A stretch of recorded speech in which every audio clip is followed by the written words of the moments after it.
Time now is 6:44. People in Madison County say there's ongoing neglect and mistreatment from Madison County Animal Control in the shelter. The Richmond Register reports people claim the shelter is refusing volunteers, lying about adoptions, missing records, and euthanizing an abnormal amount of dogs. Records presented at a fiscal court meeting show 58 dogs were euthanized since March 1st. 22 more died at the shelter. Lee Miller is a volunteer rescue coordinator for several local rescues. She says the worst incident is when she brought a stray mastiff named Margot to the shelter. Margot was abandoned at a gas station. They planned on pressing charges against the owner. Margot was euthanized several weeks later, despite being needed as evidence.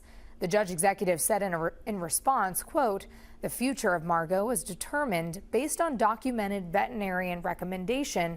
Evidence animals are kept for the case, but not against the best interest of the animal." Now, this isn't the first time we've reported on issues with animal control in Madison County. Back in June, the city and county disagreed on who would respond to city calls. That was settled early August.